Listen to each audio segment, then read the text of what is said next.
नमस्कार, मी सौरभ कोरटकर, TV9 मराठीमध्ये आपल्या सगळ्यांचं स्वागत। आता आपण बघूयात 36 जिल्ह्यांमधल्या 72 बातम्यांचा वेगवान आढावा।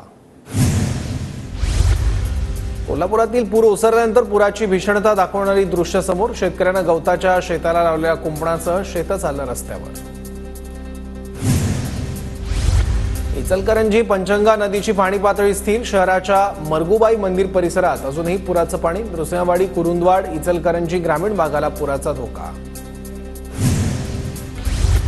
कोल्हापूरच्या शिरोळ तालुक्यातील शेतीला पुराच्या पाण्याचा फटका। संपूर्ण शेती पाण्याखाली गेल्यानं शेतकरी चिंताग्रस्त।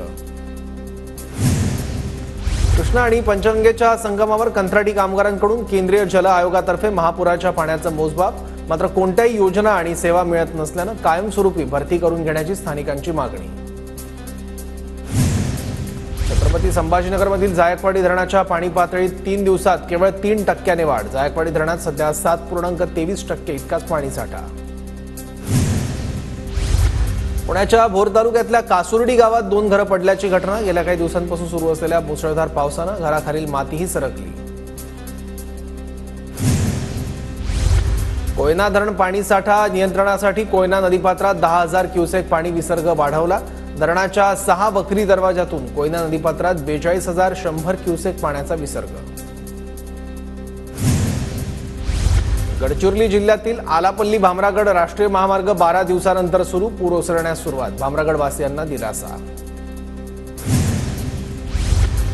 रत्नागिरी जिल्ह्यातील 43 धरण 100% भरली। 75 ते 99% भरलेली धरणांची संख्या 7 वर।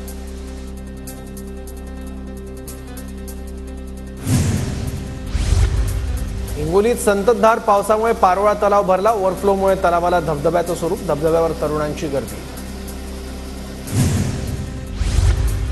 जळगाव जिल्ह्यात जोरदार पाऊस। चोपडा शहरातून जाणाऱ्या रत्नावती नदीला पूर। नदीकाठच्या गावांना सतर्कतेचा इशारा। जळगावातील तापी नदीच्या पाणी पातळीत वाढ। शेळगाव आणि अनेर मध्यम प्रकल्पाचे 18 दरवाजे उघडले। प्रकल्पातून मोठ्या प्रमाणात पाण्याचा विसर्ग सुरू। अंबरनाथच्या मोतीराम पार्ककडे जाणाऱ्या रस्त्याला तलावाचं स्वरूप। पावसामुळे रस्त्यांची दयनीय अवस्था। पालिकेकडून रस्त्याची तात्पुरती डागडुजी करण्याकडेही दुर्लक्ष। भंडारा जिल्ह्यात अतिवृष्टीमुळे 23,260 हेक्टरमधील पिकांना फटका। जिल्हा प्रशासनाचा सुधारित अहवाल सादर। जळगावच्या भुसावळमधील हतनूर धरणाचे 18 दरवाजे उघडले। धरणातून तापी नदीपात्रात 1,34,402 क्युसेकनं पाण्याचा विसर्ग। नदीकाठच्या गावांना सतर्कतेचा इशारा।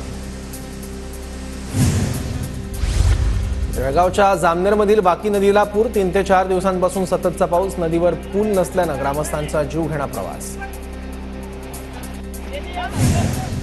बदलापूरच्या बारवी धरणाच्या स्वयंचलित दरवाजांना गळती। धरण न भरताच दरवाजांच्या खालून पाण्याचा विसर्ग। गळतीमुळे धरण ओव्हरफ्लो होण्यास विलंब। चंद्रपूर जिल्ह्यात पावसाच्या तडाख्यानं शेती पिकांचं आणि भाजीपाला पिकांचं मोठं नुकसान। प्राथमिक अहवालात 26,000 शेतकऱ्यांचे 18,000 हेक्टर क्षेत्र बाधित झाल्याची माहिती। रत्नागिरीत जुलैमध्ये झालेल्या अतिवृष्टीमुळे 231 हेक्टरवरील पिकांचं नुकसान। जिल्ह्यातील 145 गावांना अतिवृष्टीचा फटका, तर खेडमध्ये सर्वाधिक 54 गावांमध्ये पिकांचं नुकसान। परभणी जिल्ह्यात पावसाची विश्रांती। फवारणीसह अंतर्गत मशागतीच्या कामांना वेग। हिंगोलीत सोयाबीन पिकांचं मोठ्या प्रमाणात नुकसान। कृषी निष्ठा विक्रेत्यांनी फवारणीसाठी औषधाचं प्रमाण व्यवस्थित न सांगितल्यानं पिकांचं नुकसान झाल्याचा आरोप। कृषी विभागात तक्रार।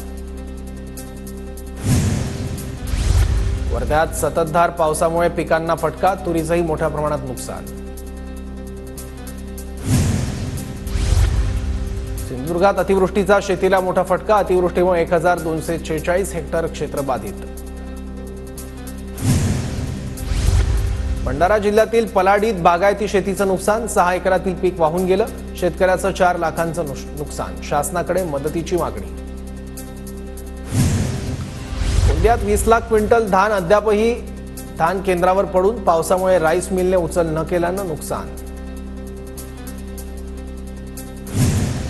कारंजा तालुक्यात नदीपात्रात वाहून गेलेल्या कारमधील युवकाचा आढळला मृतदेह। अजय सलामे असं युवकाचं नाव असून जवळपास 40 तासानंतर नदीपात्रात मृतदेह आढळला।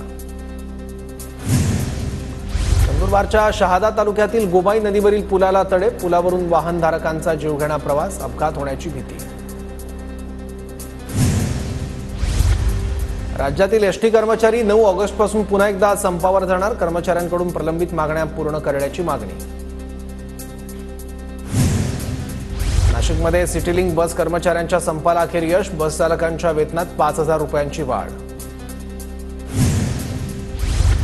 नागपूरमध्ये भाजपचे आशिष देशमुख जिल्हा मध्यवर्ती सहकारी घोटाळ्यातील प्रकरणानंतर आक्रमक. माजी मंत्री सुनील केदार यांना मंत्री दिलीप वळसे पाटलांकडून वाचवण्याचा प्रयत्न होत असल्याचा आशिष देशमुख यांचा आरोप.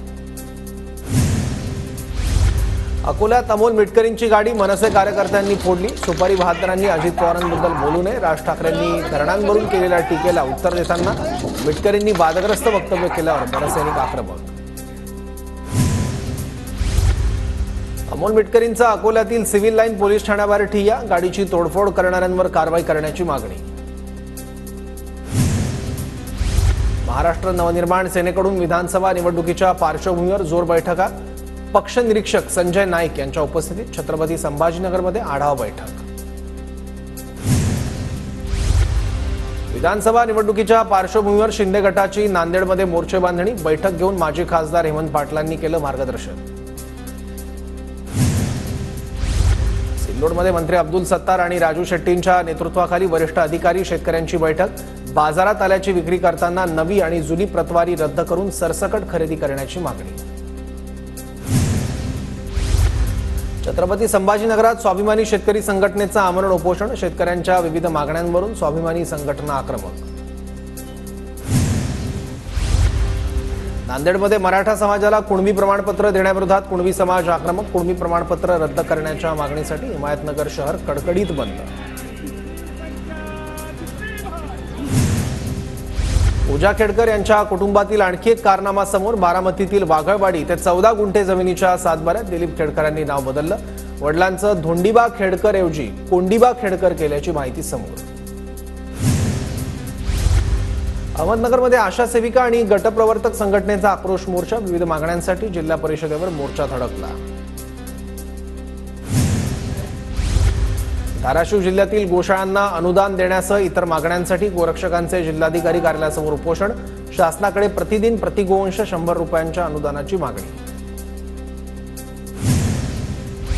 पीक विम्यासह अन्य मागण्यांसाठी बुलढाण्याच्या मोताळ्यात ठाकरे गटाचा मोर्चा. अतिवृष्टीची रक्कम लवकरात लवकर देण्याची मागणी. नाशिकच्या गोदावरीच्या प्रदूषण मुक्तीसाठी विभागीय आयुक्तांकडून प्रशासनाला नव्यानं विकास आराखडा तयार करण्याचे आदेश. आगामी सिंहस्थ कुंभमेळ्याच्या पार्श्वभूमीवर महापालिकेकडून तयारी सुरू. मालेगावात भूमिगत गटार योजनेला विरोध. भूमिगत गटारचं डिझाईन बदलण्याची माजी नगरसेवक गायकवाड यांची मनपा प्रशासनाकडे मागणी. सोलापुरातील बार्शी तालुक्यात चिखलातून वाट काढत करावं लागतात अंत्यसंस्कार. वैरागमधील जुना पंढरपूर रोडवरील स्मशानभूमीच्या रस्त्यावर घाण आणि चिखलाचं साम्राज्य. तर स्मशानभूमीत साधा लाईट सुद्धा नाही.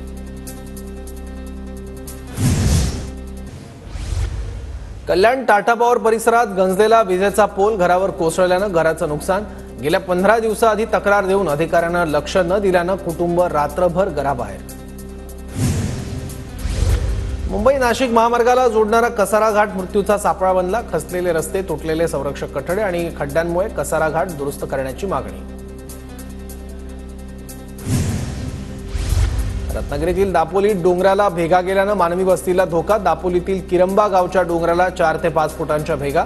किरंबा गावातील नागरिकांना स्थलांतर करण्याचे निर्देश.